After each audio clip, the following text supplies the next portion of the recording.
Hello, it's Jang here from jangbricks.com with a look at the Jungle Tree Sanctuary, a 2014 LEGO Friends set that comes with 320 pieces. The setting for this set is really interesting because it brings in animals that are supposed to be wild animals that are being rescued and saved from various, unfortunate predicaments.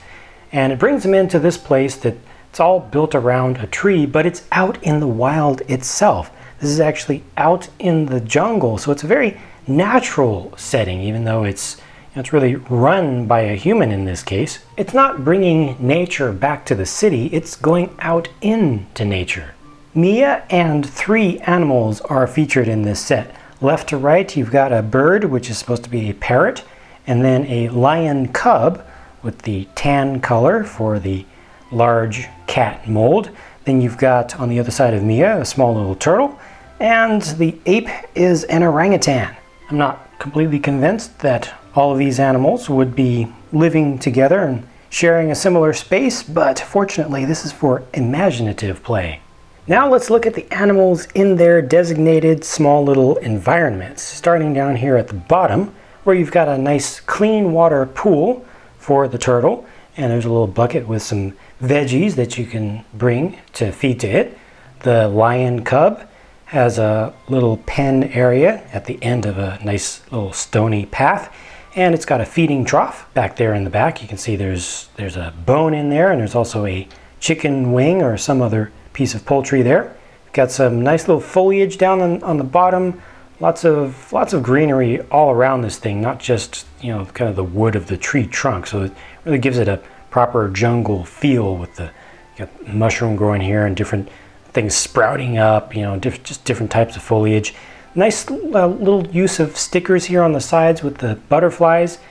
I think that's just a really appropriate placement. Against the dark background there, it almost feels like they would really be in the air and flying around and not just stuck to the side there. Also got a little bench for checking things out there. You can see this vine here. This is a new piece for 2014. It's a flexible silicone rubber piece that you can bend around and attach it in different ways. They actually attach it a little bit differently on the box art, but this is how they show you doing it in the instructions.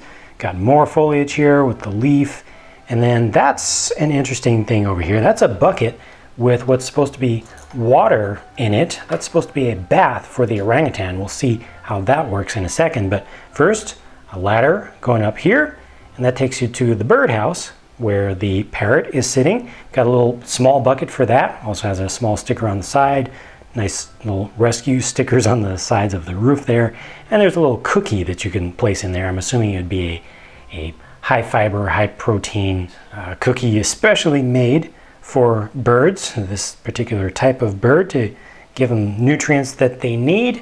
And kind of a plateau here where the mini doll or mini dolls could come together and be observing things and also call down other animals and bring in more food and water. Got another little feeding station here with an apple in place there. Looks like that might be a water bottle, or it could be a shampoo bottle that you could use for bathing the animals with the nearby bath. And then up on the topmost platform, well, you can see you got the orangutan there. It's got a banana that's off on the ledge over there. So it could go up and get that banana and eat it, just kind of hang out there. You got some nice foliage up here. Just imagine the orangutan actually coming up here and just kind of chilling up here. It's too bad its arm is all the way up all the time, but there are 2 reasons for that. One, to make it look like it's reaching up to an owner or a caretaker who would be human. The other is to be able to hop on up here. It would take the little stairs and then latch on to this other vine, which is just a bent piece, plastic piece, and just by letting it go, watch this, it's gonna slide around. It slides around on its own, and then the idea is that it would get off here and jump in and take a bath. See, it looks very happy right there. Might not actually take a bath, might just go down for a splash and then do it all over again. Up at the very top, there's also a marking flag, which again, on the box art, they show this being attached differently down towards the bottom. but this is how they have it in the instructions, and I think it makes a little bit more sense to put it up on the top. Coming around to the back of the whole thing, you see the tree trunk is relatively plain and flat from the back, but there's still so much going on around the sides, so much detail, so many colors that it doesn't look all that plain and boring to me. If you come all the way down here to the bottom, you actually have a place where Mia can put her head down and sleep down there. Kind of a little cabin where she hangs out here when there's a lot of care that's needed to be given to the animal. So just a little bed, and I think this is supposed to be a lantern. Speaking of Mia, here she is now, finally, on this little activity station out here with kind of a desk with some drawers, and she's got a microscope. She's looking at some bug samples on a little rotating tray there. She's got her laptop out. Hopefully there's some sort of solar charging station around here to give her some electricity for that.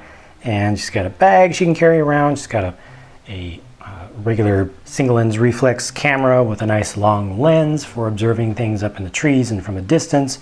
She's got binoculars here, also has a walkie-talkie or radio for communicating with other folks who are also out in the jungle making observations and trying to contribute to the preservation of the ecosystem. Speaking of which, they've got a really interesting thing going on here where if you put together 5 different sets, you make this entire jungle wonderland. It's a rebuild using parts from all the different sets. You don't just directly connect them, but makes for a really interesting looking thing. They really packed a lot into this set for 320 pieces to have so many things that you can do, so many living things to move around and actually participate in activities around the whole thing. I'm pretty impressed. I also appreciate that with this theme they didn't make everything pink. Pink is nice, but it doesn't have to be everywhere. Overall, I just think this is a very good set. My only wish is that it had included 2 mini dolls instead of 1. I think that would have made for a more kind of social experience of playing with the thing. But that's really my only gripe, and it's a small one. What do you think about this set though? Please post up a comment with your thoughts if you like the set, if you don't like it, or if there are any specific things about it that you'd like to talk about. Thank you in advance for your feedback, and I hope that you'll stick around to check out more videos because more are on the way. Talk to you again soon.